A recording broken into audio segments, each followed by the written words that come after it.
I'd like to thank the chair and the organizers for inviting me to speak. And Dr. Jabri, I think that's a hard act to follow, and I hope that you continue your good work. Since I started practicing in breast cancer, which is 2 decades ago, we've undergone a huge paradigm shift in the way we think about it. The last half century has actually resulted in the same. It was very easy before that, whether you had a 5 millimeter tumor or a 15 centimeter tumor, everyone got a mastectomy and an axillary clearance. Since then, we've got new paradigms. We've gone from an anatomical concept of cancer spread to a biological concept of cancer spread, and much has been said in the last 2 days about that. We've gone from aggressive radiosurgery to targeted and conservative treatments, and now we're branching out into immunotherapy. So when I started, this was, and I think all of you must be aware, mastectomy versus conservation, and the indications of mastectomy were, of course, the inability to obtain radiation therapy, multicentricity of the tumor, multifocality, large operable cancers unfit for radiation, and possibly BRCA/NES, and of course skin involvement.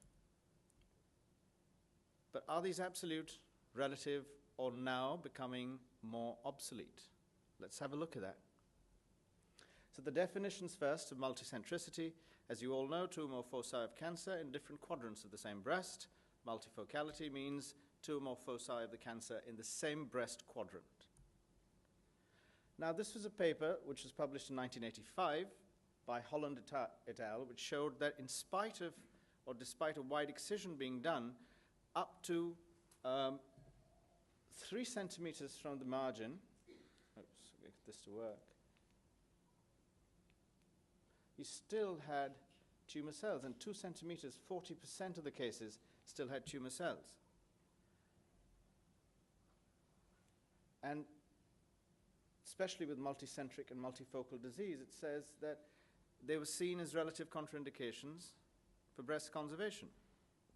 The reasoning being that there was higher in-breast recurrence, as well as the risk of more invasive foci, and therefore radiotherapy being less effective. Of course, bad cosmetic results, and from radiation. The MRI, which we all exalt as the new imaging modality to solve everything, is actually, and has shown to increase mastectomy rates because there's greater multifocal and multicentric disease found, as Dr. Monica Moro's paper revealed.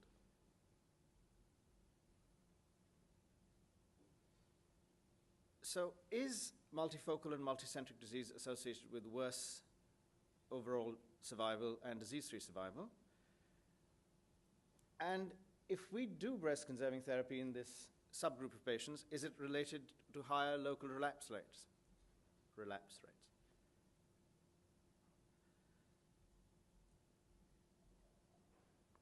Well, this paper by Vera Badillo, which was a review, a meta-analysis of 22 studies with 67,557 patients, where 10% almost of the study had multifocal and multicentric disease. They reviewed the literature and classified multifocal, unifocal disease by histology, subtype, etc. And what was shown, there you go. So the percentage of patients receiving breast-conserving therapy was about 26% in multifocal and multicentric disease, and 54% in unifocal disease. The conclusion was that multifocality appeared to be associated with worse prognosis, but there wasn't a single independent prognostic factor, such as whether breast conservation led to it, or whether there were multiple variable factors, and more research needs to be done into that. So a lot of data has come from the Netherlands Cancer Institute, where their 20-year work from 1980 to 2008, almost 2 decades, of about 8,500 patients who had multifocal and multicentric disease, who underwent breast conservation therapy and radiation therapy at the same institute. As you can see, they've decreased the high boost and increased the low boost and the no boost category and irradiated the whole breast. Of course, there's a variation, as you can see, substantial variation in the number of patients getting systemic therapy, both node negative as well as node positive patients.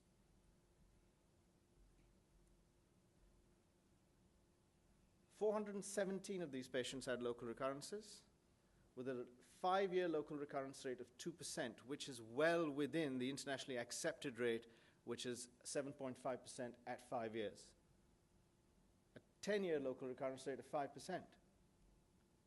So obviously, they're doing something correctly, which is preventing their patients from getting bad results prognostically, as well as a good local response rate. Which brings us on to something called oncoplastic surgery. And this is a study that was published by Ahmadi Razai et al. And they looked at tumor location, surgical technique, resection volume, age, and BMI as predictive factors for local recurrence. This is the age.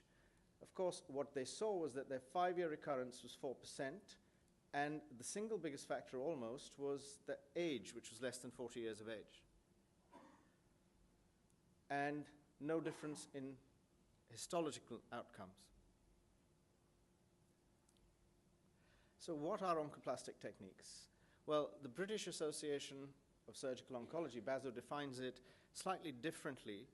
The actual term was combining lumpectomy or quadrantectomy with local or regional tissue rearrangement only, so that the breast can be conserved. The BASO definition actually takes it further and includes free flaps as well into this. So this is the original 1971 photograph from a Veronese quadrantectomy. And he, along with a lot of the other colleagues in the world, have now bedded down, this is the European School of Breast Surgery Techniques, into 5 main oncoplastic techniques, which are a glandular rotation technique, as you can see, a dermoglandular rotation, a tumor-adapted reduction mammoplasty, and a local flap, and an advancement flap. The most common to be used out of these, 64% of the time, is a local glandular rotation flap. Now, what does that mean? You use the breast-sewn tissue to actually reconstruct the breast from within to leave a very acceptable cosmetic outcome. So this is a typical quadrantectomy. This is one of my patients. And as you can see, the glandular tissue which has been moved is now being rejoined for reconstruction. The tumor-adapted reduction mammoplasty, the breast advancement flap, which is a local flap, and the rotation mastopexy, which can be seen here, to give a very good cosmetic outcome. This patient had multifocal disease in the lower quadrant of the breast. The thoracoepigastric local flap prevents bad cosmetic outcomes like this. So when the Germans, when they saw this, they saw that the survival was quite related to the grade, but the biggest factor was triple negativity, which caused loss of survival. A lot of patients, as you can see, were satisfied or are satisfied with surgical outcome. The choice of the technique did not make a difference on disease-free survival. So the take-home messages are, well, beware of the MRI and use it sensibly, really, because what you have to do, and which was highlighted by Dr. Sahni yesterday, if you see more than one lump or one area, you have to biopsy all of them to conclusively prove that these are multifocal or multicentric disease, and otherwise a lot of mastectomy gets done based on just MRI appearances. Adjuvant systemic therapy really reduces local recurrence by half, as can be seen, and whole breast radiotherapy reduces local recurrence by another half. So optimal imaging, consider in special cases like, I think, triple negative, as well as HER2 positive neoadjuvant chemotherapy before you embark on surgery, as well as radiation therapy, and perform complete excisions. This is one of those that comes with all the wonderful adventure shows we see on TV. Don't try this at home if you haven't been trained on it.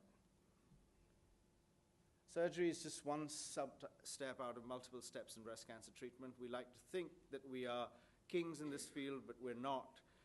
And it is a multidisciplinary approach which we need to take with our colleagues to be able to effect the best results for our patients.